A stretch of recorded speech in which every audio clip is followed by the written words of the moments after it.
All right, time for Willie Waffle and the Mix 106 movie reviews with Willie Waffle, our very own Mix 106 movie critic. A couple of movies out for you. We have Seth Rogen starring in the Christmas movie The Night Before, and the final episode of the 4-part series of The Hunger Games, Mockingjay Part 2.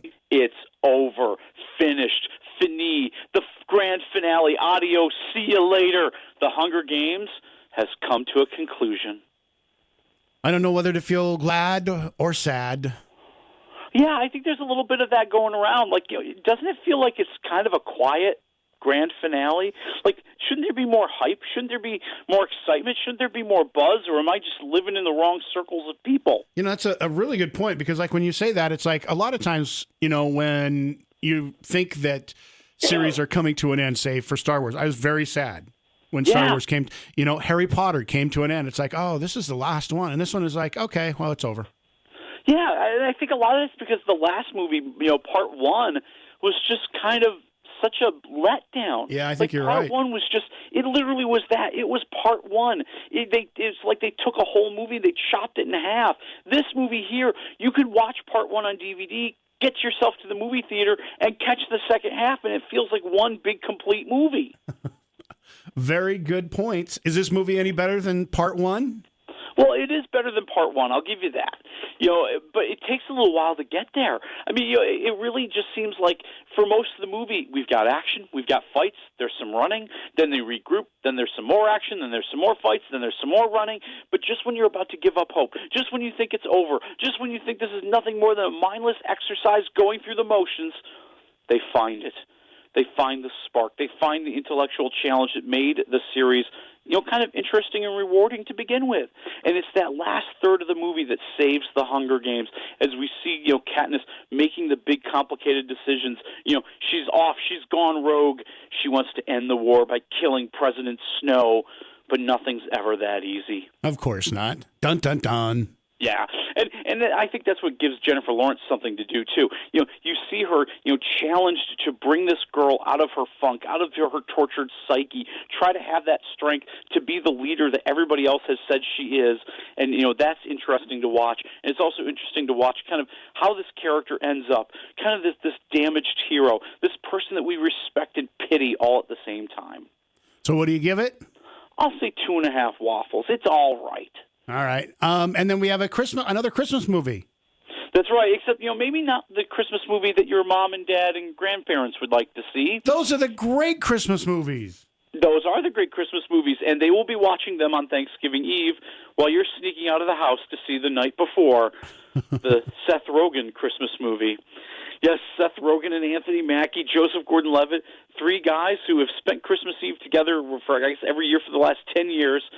But things are changing. Their lives are going in different directions, and they're going to have one last blowout Christmas Eve as they're invited to the craziest Christmas Eve party ever, but they don't really know where it is.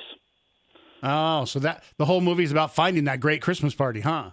And all the outrageous things that happen along the way. And it might be raunchy. It might be outrageous. It might be a little bit dirty.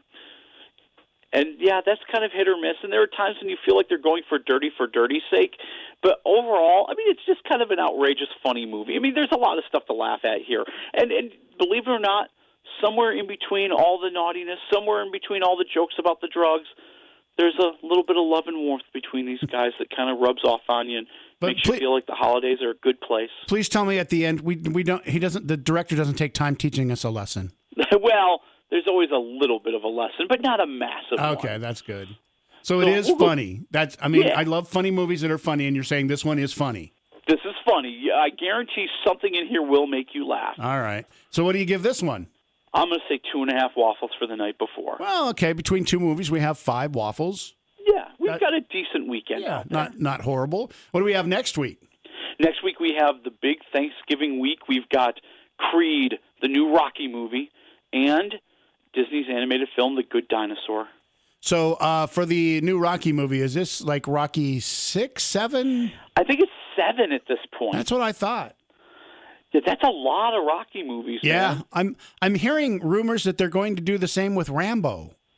Well, yeah, that's the idea, that they want to kind of keep the franchise going, and maybe they'll find a young guy who will pick up the Rambo, the Rambo Uzi. Well, it keeps, because you can't expect Sylvester Stallone, what is he, 60-something now? He's like 65, I think, but dude, I mean, I wish I was in that kind of shape now, and I'm not 65. But you can't expect that guy to still be going out, getting in, boxing matches and going to save, POWs at that age. But it still keeps him in the movies because he gets to be like the trainer. He's the Yoda of the Rocky world. And he still gets to make millions and millions of dollars without having to being the star. I have to give it to him. For as dumb as he sounds, he's really smart.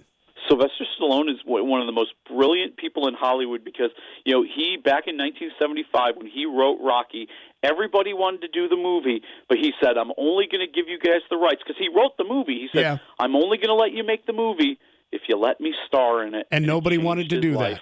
Yep. And now look where he is today. Yep. All right. Thanks, Willie. Have yourself a great weekend, and we will talk to you next week. I believe we're going to talk to you on Wednesday, correct? Well, yeah, because all the really big movies are coming out on Wednesday. We'll talk to you then, Willie. All right. You have fun. I'll talk to you on Wednesday.